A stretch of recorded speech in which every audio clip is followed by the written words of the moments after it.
If you have found Overcoming the Dragon ministry to be a source of strength and help to your spiritual walk in these trying times, why not show your support today? Just $1 a month from each of our listeners will help with operating costs and keep us on the air. The Prince of Darkness is bringing his full wrath in these last days, and Overcoming the Dragon ministry stands ready to defend the gospel and overcome his lies with the sword of the Spirit, which is the Word of God. Brother Skinner relentlessly marches forward through enemy lines, tearing down Satan's strongholds and setting the captives free. Your investment in this ministry, large or small, will be rewarded in this life and the life to come. God bless you.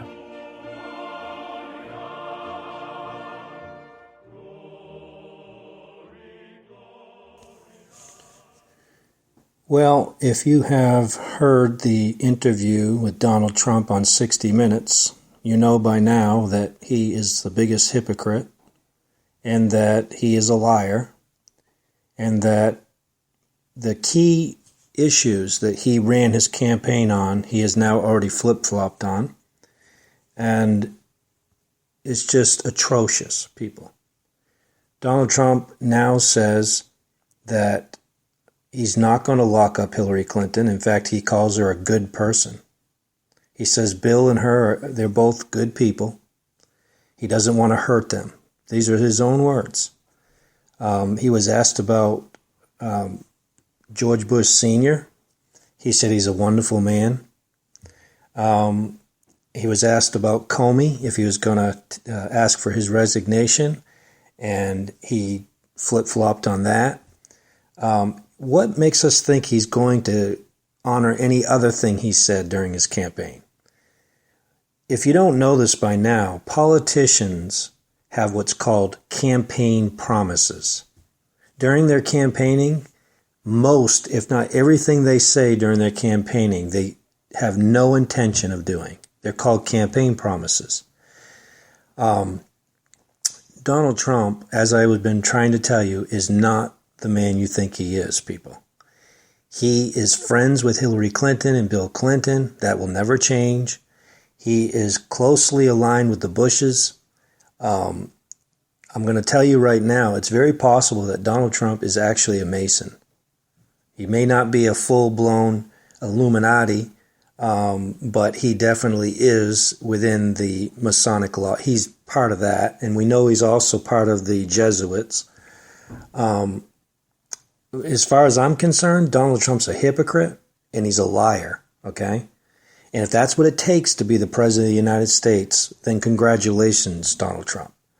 But it's just atrocious. It's absolutely atrocious that we have people in this country that have put their hope in Donald Trump and the issues that he dealt with in his campaign, even now changing a few things as far as Obamacare. But the idea is, even as he said about building the wall, he said he's not going to deport anybody from the United States. No illegal immigrants are going to be deported from this country until the wall is built. Did you hear that in the 60-minute interview, people? He has no intention of doing anything with illegal immigrants. Do you know how long it's going to take to build the wall? It's going to probably take his first administration. It'll probably take his first 4 years in office, if that, maybe longer, if he has two administrations. But the point is that he's not going to immediately deport anybody out of this country. He's not going to do anything that he said he was going to do. He's a liar. He's a hypocrite. And just like the Bible says, cursed is the man that trusts in man, that puts his trust in man. Donald Trump is a disaster, people. He's a disaster. And he when he goes unchecked, he cannot watch his temperance. I'm going to tell you right now, he's fine when he's not under the gun. But you put him under pressure, and you're going to see a temper. Worse than Hillary Clinton, I guarantee you that. This is the idea. If something goes wrong in his administration, he's always going to put the blame on somebody else. He's going to throw people under the bus. He will never, ever, ever man up. He will never admit when he does something wrong. This is not good for our country. He thinks it's strength. Donald Trump thinks that when he doesn't admit his wrongs, when he doesn't own what he does wrong, He thinks that's strength. He's been taught that is strength, that you just go on in denial. In fact, I shared a message with you a while back, not too long ago, about the new resilience, and the new resilience in America is denial. To deny, just keep denying, deny. That's the new resilience. When in God's kingdom, resilience is based on truth. See, because you cannot stand up against truth. Truth is resilient in itself. So when you stand for the truth, it already is resilient. But where Donald Trump thinks that being a person that lies and deceives and that denies, and that anytime he's asked a point blank question and he doesn't want to answer, he just sidesteps it. And if he gets somebody that continues to ask him the question to the point where he becomes embarrassed and he finally has to say something, then he'll lie. Okay?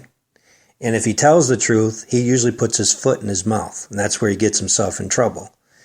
In that respect, he's pretty transparent. He usually puts his foot in his mouth, but that's not good for our country. If somebody asks him in the heat of the moment, what do you think of Putin? If Putin's doing something he doesn't like, he may say something that the country may regret. It's not just Donald Trump or just Donald Trump's business he's dragging through the mud now, the Trump brand that he's destroying now. He's going to literally destroy this country, people, the way he destroyed his own brand. And nobody seems to care. Now, I understand the protesters that are out there in the regard that, that they see that Donald Trump is a dangerous person. But it must really make them angry when they see him saying that Hillary Clinton's a good person, that her and her husband are good people.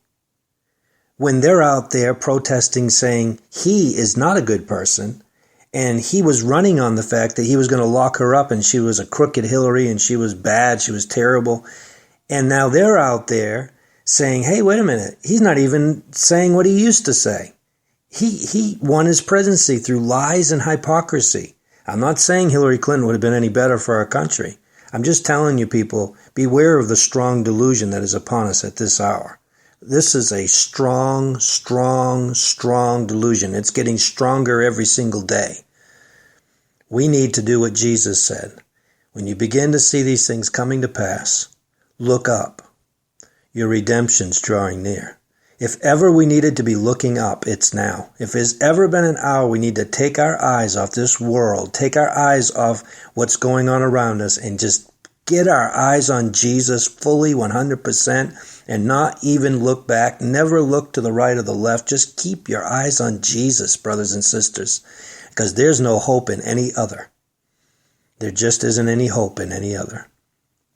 And I'm going to tell you, if the protests continue on the streets of America, Donald Trump will rule with a rod of iron or with an iron fist. He will. He won't tolerate it. I'm going to tell you right now. He's going to, behind the scenes, maybe not up front, but behind the scenes, he's going to be pulling the strings, and he's going to be saying, look, you go out there and you make an example of a few of them. You get to break some legs, whatever you got to do. And I'm going to tell you right now, there are people in the police department that will follow his lead. I'm going to tell you, that's the administration of Donald Trump. He's going to do the old school thing, people. And he's going to break some arms, he's going to break some legs. Yeah, oh yeah, he is. He's going to smash some heads. Yeah, and it's going to be an example to others. And he's going to rule through fear. People are going to be terrified. I'm going to tell you, that's going to be the state of America. It's going to be police state. Oh yeah, police state's coming. Absolutely, it's coming. You've got a tyrant in the White House, people. Probably worse than Obama and Hillary Clinton put together. I'm telling you, nobody knows the tyrant that he really is, except his own immediate family. And they always just say, oh no, they just, they even deny it. Well, he's just a fighter. We just have to say that he's a fighter, that he speaks the way he does to women and the way he talks about women. That's just a fighter. My dad's just a fighter. Why don't you just tell the truth about your dad? You hate his guts. That's the truth. Yeah, but for the Trump brand, for the sake of the Trump brand, for the sake of the family, we love our dad. Yeah, you hate his guts. And you know you do. If it really came out, I'm going to tell you right now, tonight when when Ivanka was asked about the Trump brand, she got snippy in her answer. She basically said, she just got snippy. You'll have to listen to the interview yourself. And then Trump stepped up and he says, I think what Ivanka's trying to say is that the Trump brand is not as important as our country. But that's not what Ivanka was saying at all. She was trying to say, why are you making the Trump brand an issue? This is about my father. This is about the president of the United States. This is about our country, not about our brand. But really it is about their brand, because you just got to go find out how he does business. And you find out that that's the way he's going to run this country, people. Okay? Donald Trump likes to do a lot of things under the table. He likes to do a lot of things behind closed doors. And as I told you, he's the type of person that tries to keep his hands clean. He loves to wear the white gloves, and he doesn't like to get his hands dirty. But that doesn't mean that he doesn't have somebody else getting their hands dirty. That doesn't mean that he doesn't have someone else doing the dirty work, because he does, people. He does. Be assured that he does. Donald Trump is involved in the mafia, and now he's sitting in the White House. Do you understand what I'm saying to you? It's going to be just a matter of months, and he'll be sitting in the White House. The mafia. I mean, you understand what I'm saying to you? The mafia is going to be running the United States of America, people. That's where we are today. That the mafia is running America. Oh, yeah. So, the only reason I tell you these things is to get your eyes off of man, so you won't look to man. You won't think there's any hope in man. Look up. Look up. Get your eyes on Jesus. Keep your eyes on Jesus.